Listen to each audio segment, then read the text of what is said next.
समन्वय संघ जिंदाबाद जिंदाबाद, भारत तिब्बत समन्वय संघ जिंदाबाद जिंदाबाद, भारत तिब्बत समन्वय संघ जिंदाबाद जिंदाबाद, भारत तिब्बत समन्वय संघ जिंदाबाद जिंदाबाद, भारत तिब्बत समन्वय संघ जिंदाबाद जिंदाबाद, भारत तिब्बत समन्वय संघ जिंदाबाद जिंदाबाद, भारत तिब्बत समन्वय संघ जिंदाबाद जिंदाबाद, तिब्बत को आजाद करो, आजाद करो, आजाद करो, तिब्बत को आजाद करो, आजाद करो, आजाद करो, कैलाश मानसरोवर मुक्त करो, मुक्त करो, मुक्त करो, कैलाश मानसरोवर मुक्त करो, मुक्त करो, मुक्त करो, कैलाश मानसरोवर मुक्त करो, मुक्त करो, मुक्त करो, भारत तिब्बत समन्वय संघ जिंदाबाद जिंदाबाद,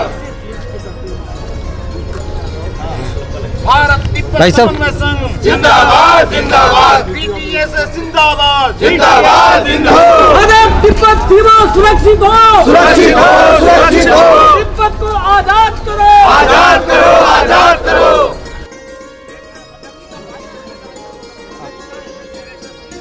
बीच में लाइए,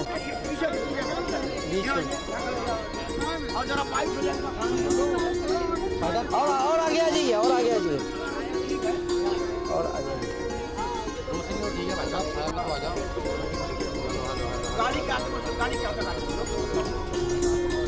मेरे बगल में रहिए, आईडी लगा लीजिए। हाँ ठीक। आप पत्रकार हैं, वर्तमान में दैनिक भास्कर में जो लखनऊ संस्करण है उसके प्रमुख हैं और लंबे समय से पत्रकारिता में हैं।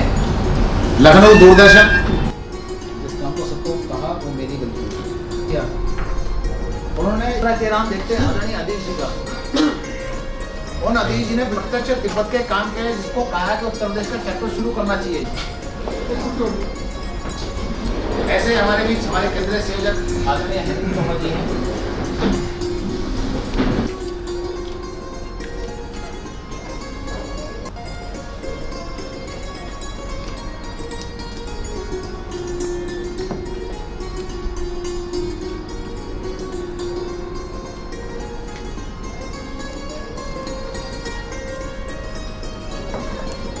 परिचय के क्रम में अपने बीच के दो सर्वाधिक महत्वपूर्ण परिचय हैं मैं कराना चाहूँगा। मेरे दाहिने भाग में बैठे हुए हैं मध्य में आदरणीय प्रोफेसर प्रयागदत्त जुलैल, भारत तिब्बत समन्वय संघ के आप राष्ट्रीय अध्यक्ष हैं और उसके अलावा जो उनका अपना परिचय रहा विश्व स्तर पर आप एक कीट विज्ञानी के रूप में, एक वैज्ञानिक के रूप में आपकी पहचान है।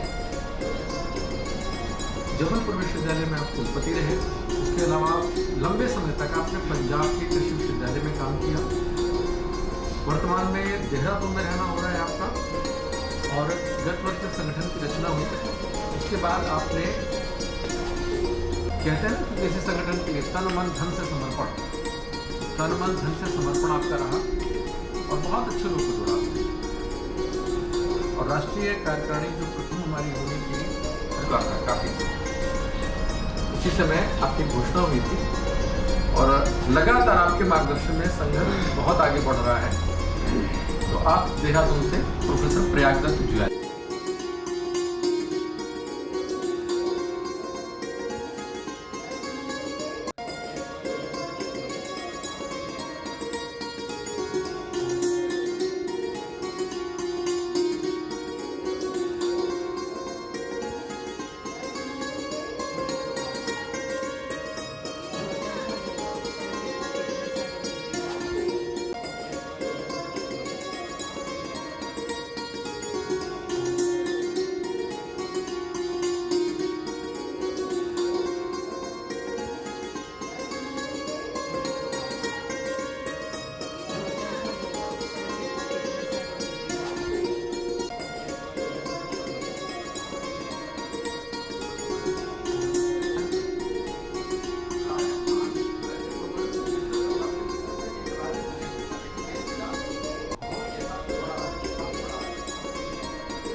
राज्य में हैं, कुछ वरिष्ठ लोग हैं, उनको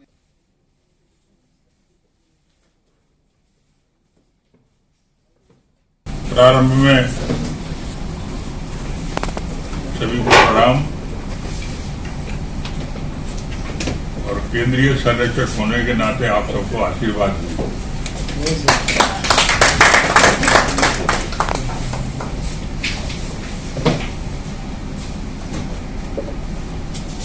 तिब्बत के बारे में तो ज्यादा नहीं बोलने की जरूरत है, क्योंकि आप सब लोग जानते भी हैं और जितने विषय यहाँ पर आए हैं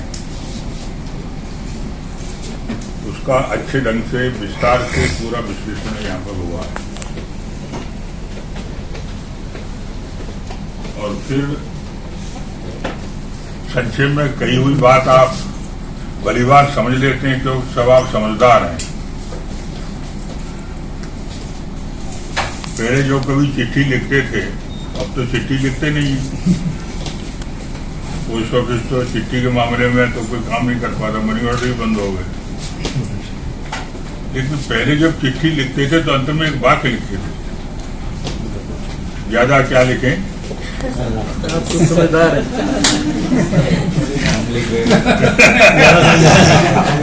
हाँ, ज्यादा समझना और ज्यादा क्या लिखें, आप समझदार हैं।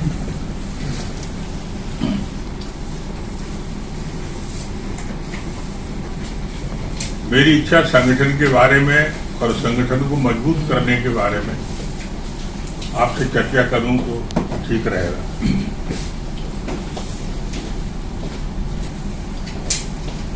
एक तो इस संगठन को विचार तो बहुत पहले से चल रहा है। की बैठक भी हुई, हरिद्वार में योजना ये थी कि हम प्रत्यक्ष रूप से मिल सकेंगे, लेकिन कोरोना का प्रकोप ज्यादा ही बढ़ गया और इसलिए संगठन ने ठीक ही किया। बाकी सरकार की भी इच्छा थी, वो सबको एकत्रित नहीं किया और वर्चुअली उसको संपन्न किया। और उस कार्यकारिणी के अंदर जो 10 प्रस्ताव आए, जिसकी चर्चा सबके पास होगी, अपनी जो पत्रिका है दिशाभूत, उसमें भी वर्णित है। वो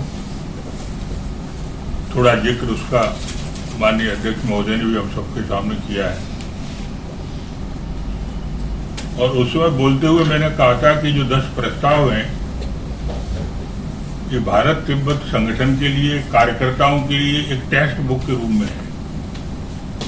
उसमें सारी चीजें समाहित हैं कि हम करना क्या चाहते हैं।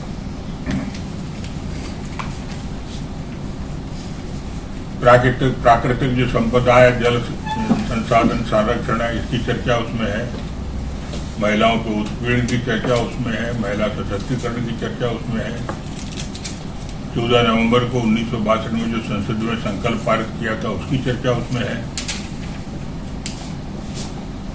और जो तिब्बत की जो चिकित्सा पद्धति है, इसको तिब्बत चिकित्सा पद्धति कहते हैं, भारतीय चिकित्सा पद्धति है। और इसलिए उसमें एक सिफारिश के लिए भी सरकार से निवेदन किया है कि इसको आयुष मंत्रालय की तरफ से समर्थन दिया जाए।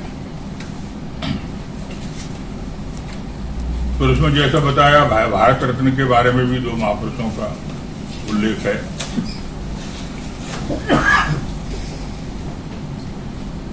माननीय रज्जू भैया जी का और अपने दलाई लामा जी का।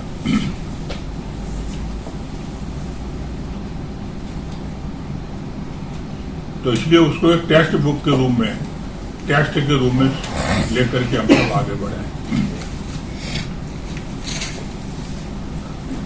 अगर इस समय संगठन की आयु का हिसाब अगर देखेंगे तो हमको सिर्फ 1 वर्ष हुआ, 15 महीने हुए। और 15 महीने किसी संगठन के लिए बहुत कम होते हैं।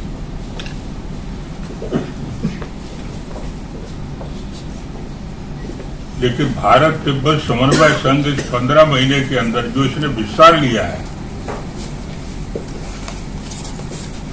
जिस तरह के कार्यकर्ताओं को इसके साथ जुड़ाव हुआ है विभिन्न क्षेत्रों के,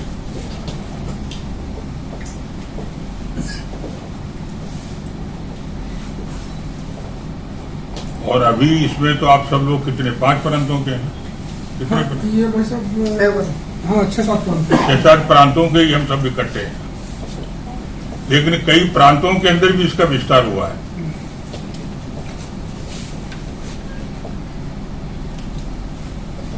हम राष्ट्र के स्तर पर, प्रांत के स्तर पर, यहां तक कि हम जिले के स्तर पर भी जा रहे हैं। और जैसा अभी बताया कि 18 और 18 क्या है विभाग, 3 विभाग और 18 प्रभाग। ये जो पूरा स्ट्रक्चर है, ये जो पूरी रचना है, उसके गठन की योजना बनाई और उसका ठीक प्रतिसाद, ठीक रिस्पॉन्स हमको कार्यकर्ताओं के माध्यम से मिला है। इसलिए हम समझ सकते हैं कि इस संगठन की आवश्यकता कितनी ज्यादा है और जनता इसके प्रति कितनी समर्पित है, कितने जल्दी और उत्साहपूर्वक उसको आशीर्वाद दिया है। और इसलिए मुझे ऐसा लगता है कि अपने ऊपर शिव की कृपा है, ईश्वर की कृपा है, और इसलिए इस कार्य को इतनी अच्छी गति हमको मिल रही है। हेमंत जी को ज्यादा मालूम होगा, मुझे लगता है कि भारत तिब्बत समन्वय संघ, उसका उद्देश्य, उसके माध्यम से हम क्या करना चाहते हैं, इसको लेकर के जिसके पास भी जाते होंगे उसने सहज स्वीकृति दी होगी। सहज स्वीकृति नहीं दी होगी तो मन के अंदर उसने बड़ी शांति और एक बड़ी सांत्वना जैसी का अनुभूति उसने की होगी कि एक अच्छे काम के लिए हमारे पास कोई विषय आए, कोई विचार आए।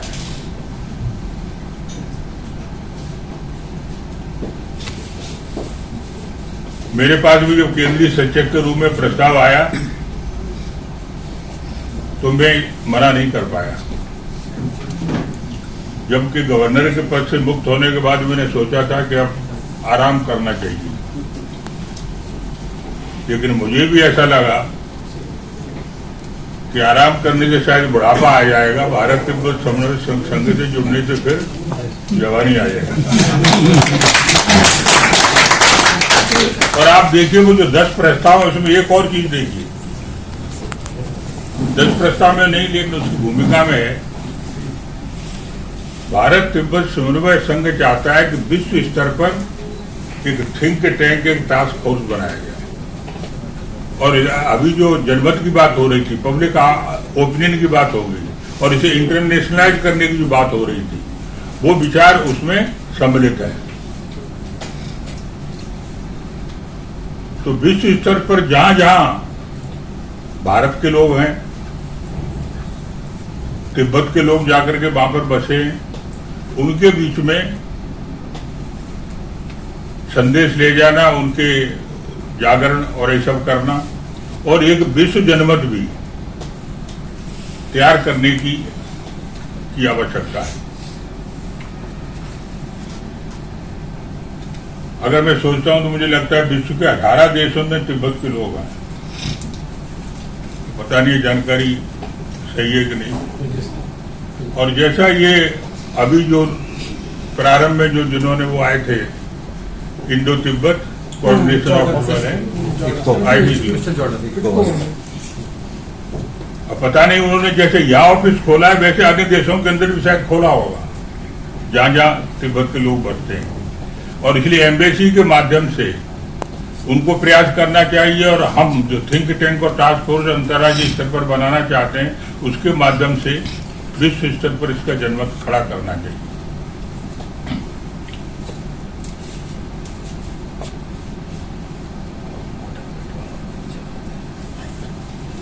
मैं एक और दृष्टि से सोच रहा था कि तिब्बत में जो कुछ हो रहा है,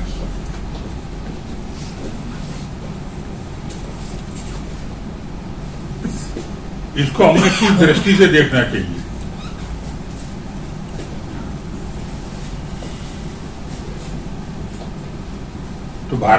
तो तिब्बत जो है वास्तव में ये भारत की पहचान है, ये संस्कृति का जो है वहां पर एक आदर्श है।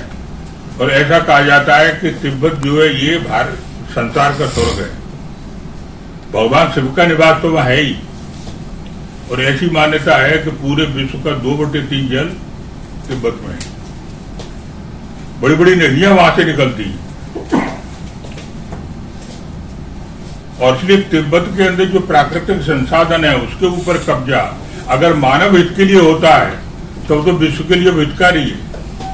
लेकिन अगर कोई कुत्सित उद्देश्य को लेकर के उस पर कब्जा करता है तो भारत के लिए नहीं, पूरे विश्व के लिए नुकसानदायक हो सकता है।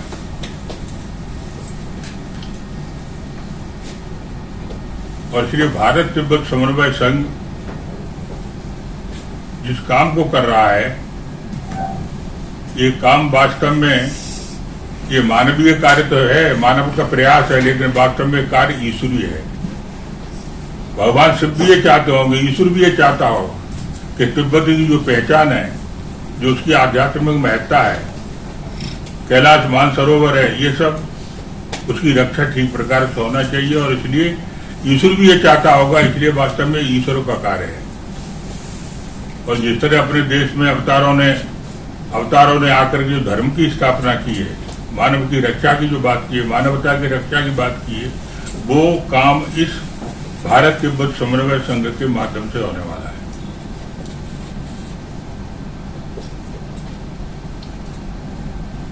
एक दूसरी बात जो मैं कहना चाहता था कि समाज के अंदर जितने वर्ग हैं,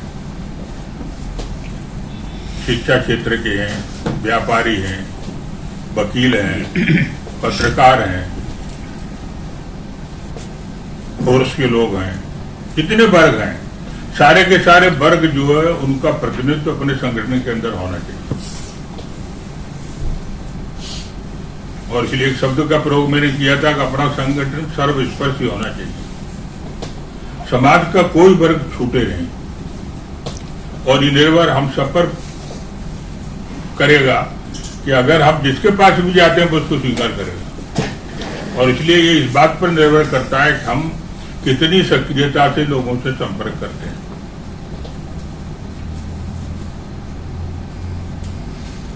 अन्य संगठनों का भी समर्थन हम प्राप्त कर सकते हैं।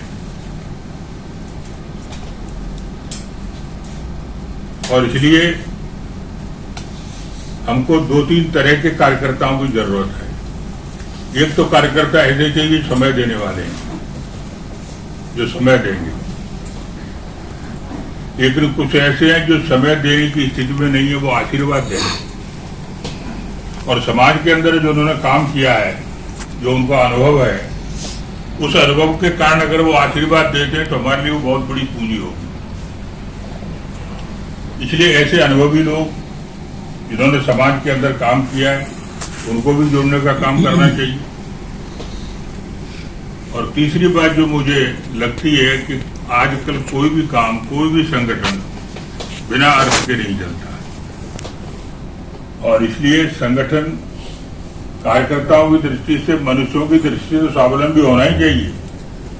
सब प्रकार के समझ वाले, शक्ति वाले, सामर्थ्य वाले, अनुभव रखने वाले लोग तो होना ही चाहिए, लेकिन इनके साथ साथ संगठन आर्थिक दृष्टि से भी स्वावलंबी होना चाहिए। क्योंकि आर्थिक दृष्टि से अगर स्वावलंबी नहीं होगा तब फिर संगठन पूरी क्षमता के साथ आगे नहीं बढ़ पाएगा।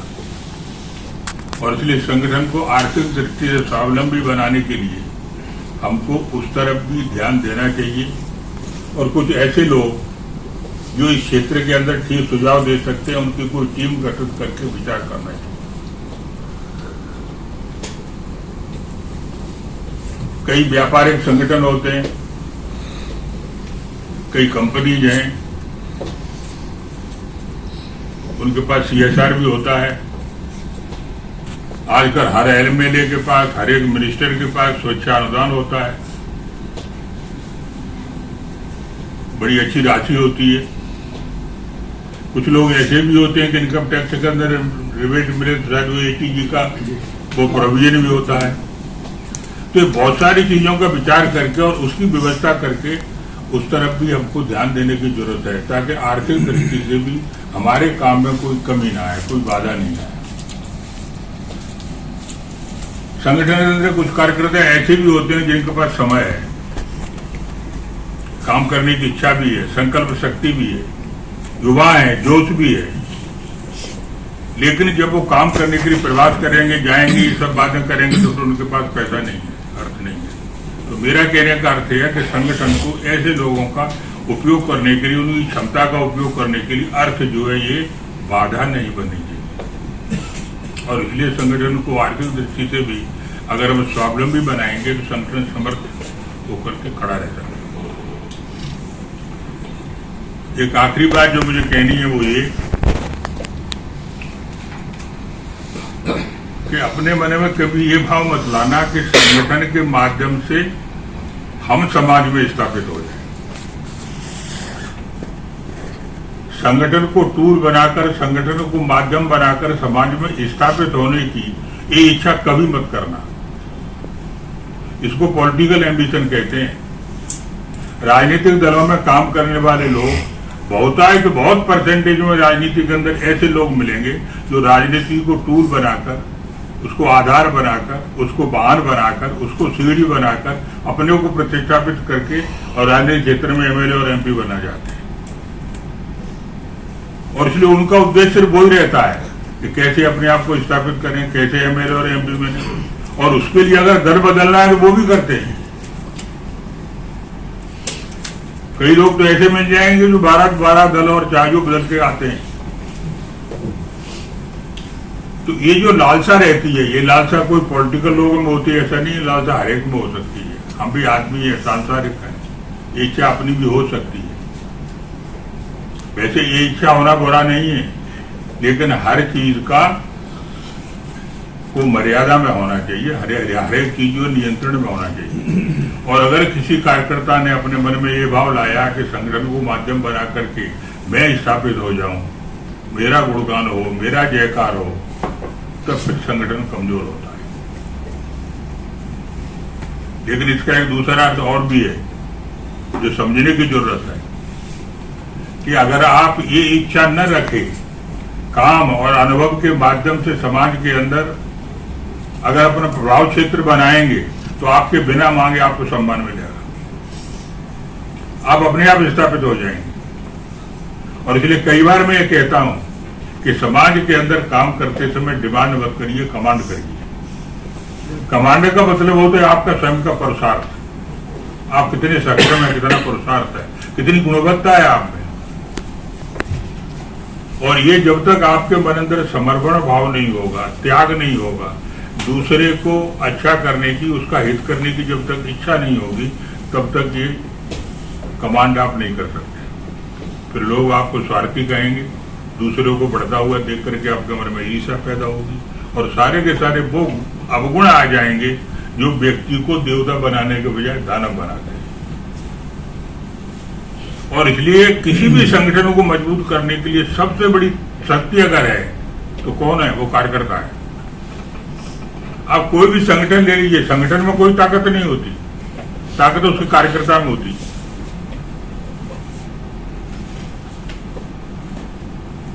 और इसलिए संगठन को और शक्तिशाली बनाना है तो संगठन का जो घटक है, संगठन का जो कार्यकर्ता है, उसको देखो कि वो कितना शक्तिशाली है, कितना सामर्थ्यशाली है, कितना सबको साथ में लेकर के क्षमता रखने वाला है। पुराने जमाने में जो राजा हुआ करते थे ना, तो राजाओं का काम जो अक्सर कर दिया जाता था कि दूसरे राज्य पर आक्रमण करते थे, आक्रमण करके उसका खजाना लूटते थे, उसको जीतते थे, ये करते थे। अपने देश में भी परकी जो लोग आए उन्होंने क्या किया है? देश को लूटा है। इंग्लैंड का पूरा औद्योगिकरण अपने पैसे के बल पर हुआ है। तो ये पुराने काल में हुआ करता था। और इसलिए इस तरह की कथा है कि एक राजा ने दूसरे राज्य पर आक्रमण किया, और आक्रमण किया तो युद्ध हुआ, लेकिन युद्ध दूसरा राजा हार गया, इस सेना का कब्जा हो गया। और इस सेना का कब्जा होते ही कब्जा करने वाले राजा ने, उसकी सेना ने, बाका जो राजा था उसको कह दिया कि अपने राज्य की सीमा से बाहर जाओ, राज्य की सीमा में नहीं रहना चाहिए आप। क्या करता है? निकाल दिया उसको, सीमा से बाहर चला गया। अब सीमा से बाहर चला गया तो न खाने को था, न कुछ इंतजाम था, रोता हुआ अपने जा रहा था परिवार के साथ। रोता हुआ जब जा रहा था तो रास्ते में जो राहगीर मिला उसने उसको पूछा कि आप दिखते तो राजा हो, लेकिन ये क्या है, आप फटे हाथ क्यों रो रहे हो? तो उन्होंने अपनी कथा सुनाई। कथा सुनकर वो राहगीर राजा को कहता है कि वहां कुटिया में जाओ, तुम एक साधु बैठे हुए हैं और उन साधु को जाकर के अपनी कथा व्यथा सुनाओ। अगर वो साधु प्रसन्न हो गए, अगर प्रसन्न हो गए तो वो आपको वरदान दे सकते हैं या आपकी समस्या का हल कर सकते हैं। राजा गया कुटिया में, बैठे थे लंगोटी पहनकर, राजा ने अपनी कथा सुनाई। साधु प्रसन्न हो गए। साधु ने कहा जाओ वो कलम वृक्ष दिख रहा है ना, पेड़, उसके नीचे जाकर के बैठो, रात भर साधना करो और सुबह देखना क्या होता है। तो राजा तो क्या करते उन्हें, और तो कोई रास्ता था नहीं, उस पेड़ के जाकर के बैठे नीचे रात भर। जैसे ही सुबह हुई वैसे ही उनके सेना के लोग दौड़ते हुए उनके पास आए और सेना के लोगों ने उनको कहा कि चलो आप वापस। क्यों? अरे कि वो जिस राजा ने कब्जा किया था उस राजा के सेना में विद्रोह हो गया। दोनों जो विद्रोह के दल थे दोनों लड़कर के सब समाप्त हो गए, राजा को भी समाप्त कर दिया, राज्य खाली है आपने। कहते हैं कि वो राजा प्रसन्न हो गए, लौट करके गए तो देख के राजा बन गए।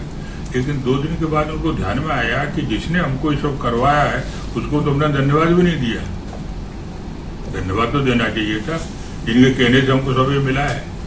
तो 2 दिन बाद अपनी सेना को लेकर के वहीं कुटिया पर फिर आए और साधु को पूछा, धन्यवाद दिया। धन्यवाद देने के बाद वो राजा उनसे साधु से कहते हैं कि मेरी एक जिज्ञासा है, आप उसका समाधान और करिए, बताइए। उन्होंने कहा कि आपके पास इतनी शक्ति है कि आपने मेरा खोया हुआ राज्य वापस दिलवा दिया, तो इतनी शक्ति होने के पश्चात भी आप लंगोटी में क्यों हैं, आप कुटिया में क्यों हैं? आप उस शक्ति का प्रयोग, उस सामर्थ्य का उपयोग अपने लिए क्यों नहीं करते? साधु ने राजा को कहा कि तुम्हें नहीं समझ पाओगे कि तुम जब आए थे और तुमको जब मैंने कहा था तो वृक्ष के नीचे जाके बैठो, वो कल्प वृक्ष है, और कल्प वृक्ष में नीचे बैठने के बाद तुमको ये सब कुछ जो मिला है ना, तो ये ताकत उस कल्प वृक्ष में नहीं थी, ये ताकत मेरी लंगोटी में थी। जिस दिन मैंने अपने बारे में सोचना शुरू कर दिया उसी दिन ये शक्ति खत्म हो जाएगी और फिर कुछ नहीं होगा। ये शक्ति जो है वहां नहीं है, शक्ति यहां है। बात लंबी होगी, लेकिन मैं कहना ही चाहता था कि कल्प वृक्ष में ताकत नहीं है, ताकत संगठन में नहीं है, ताकत उस लंगोटी में है, ताकत उस कार्यकर्ता में है, ताकत उस कार्यकर्ता के समर्पण में, कार्यकर्ता के उस त्याग में है। और जब संगठन प्रभावी होता है, जो उसकी वाहवाह होने लगती है, सब दूर से प्रशंसा होने लगती है, तब और परीक्षा का समय होता है कार्यकर्ता का। और इसलिए ये बात सही है कि ईश्वर का हमको वरदान है कि हम इतने समय के अंदर यहाँ तक आ गए, आगे भी बहुत आगे जाएंगे। लेकिन ये मत भूलना कि फंडामेंटल जो चीज है, जो आधारभूत जो चीज है, जिसके कारण संगठन को शक्ति मिलती है, वो उसके घटक से, उसके कार्यकर्ता से मिलती है। और इसलिए कार्यकर्ता का सोच, उसका चिंतन कैसा है, इसको बरकरार बनाए रखने की जरूरत है। अंत में एक बात मुझे और कहनी है, जैसा सूबी खान ने भी कहा, अपने जो मार्गदर्शक हैं देवराम हंसराज बाबा, उन्होंने जो भविष्यवाणी की है कि तिब्बत तो मुक्त होगा, कैलाश मानसरोवर तो मुक्त होगा, ये साधु संतों के वचन में बहुत ताकत होती है, बहुत ताकत होती है। और मुझे तो ये भी पता लगा है कि जो भी उनसे मिलने जाता है वो कैलाश मानसरोवर की मुक्ति की प्रतिज्ञा करवाते हैं। अब जो संत साधु प्रतिज्ञा करवा रहा है, कन्विक्शन उसका देखिए कितना मजबूत होगा, कितना विश्वास होगा उनका। अभी अभी हरिद्वार में राष्ट्रीय स्वयंसेवक संघ के सरचंद विचारक मोहन जी का वो गुरुत्रय मंदिर का लोकार्पण हुआ है ना? जी जी हुआ। उसमें क्या बोले हैं? 15 सालों के 15-20 साल लगे। और वो क्या कहते हैं, वो ये कहते हैं, ये मैं नहीं कह रहा हूं, ये बड़े बड़े ज्योतिष कह रहे हैं, ये भविष्यवाणी हो रही है कि भारतवर्ष से पुराना जो हुआ गया है, चाहे फिर वो अफगानिस्तान हो, चाहे फिर वो पाकिस्तान हो, चाहे फिर वो म्यांमार हो, चाहे फिर वो भूटान हो, चाहे फिर वो तिब्बत हो, और चाहे फिर वो थाईलैंड हो, ये 15-20 साल के अंदर सारे के सारे क्षेत्र पर जो भारतवर्ष था उस पर हमारा वर्चस्व होगा, हमारा विचार होगा। आप कल्पना तो करो कि भारतवर्ष जो 1947 में स्वतंत्र होने के बाद जो स्थिति उसकी चल रही थी, आज 7-8 साल के अंदर भारतवर्ष में कितना परिवर्तन आया है, विश्व में उसको कितनी मान्यता मिली है। यानी विश्व 2 महान शक्तियों में बटा हुआ है, लेकिन 2 महान शक्तियों को नेतृत्व करने वाले लोग जब विश्व की कोई समस्या खड़ी होती तो आज स्थिति ये है कि भारतवर्ष की तरफ देखते हैं। देश का रक्षा मंत्री अमेरिका के रक्षा मंत्री से बात कर रहा है, रूस का रक्षा मंत्री तो खुद भारत में आ रहा है। ये आप नहीं देख रहे परिवर्तन क्या हो रहा है। भारत ग्लोबल लीडर बन गया है, और इसलिए ऐसे वातावरण के अंदर जो हम इतना आगे जा रहे हैं, तो मुझे लगता है कि ईश्वर की कृपा है कि भारत तिब्बत समन्वय संघ के रूप में हम भी अपनी आहुति देने के लिए आगे आ रहे हैं। और स्वाभाविक रूप से अगर हम इस बात को जो सोचा है हमने सब कुछ इंटरनेशनल विश्व स्तर पर थिंक टैंक के माध्यम से, जनमत के माध्यम से संगठन को इस तरह पूरी तरह खड़ा करने के पश्चात, तो हम निश्चित रूप से प्रभावी भूमिका में जो भविष्य में होने वाला है उसमें एक सक्रिय योगदान दे सकेंगे, और वो हमारे प्रति भगवान शिव के प्रति महत्वपूर्ण श्रद्धांजलि हो। और इसलिए संगठन को मजबूत करने की दृष्टि से हम स्वयं अपने आप को समर्पित करें, संकल्पित करें, और जो मैंने 2-3 बातें कही हैं उनको ध्यान में लेकर के आगे बढ़ें। आशीर्वाद, बहुत बहुत धन्यवाद।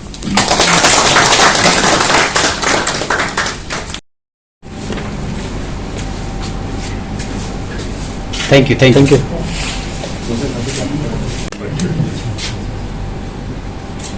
Thank you. Thank you.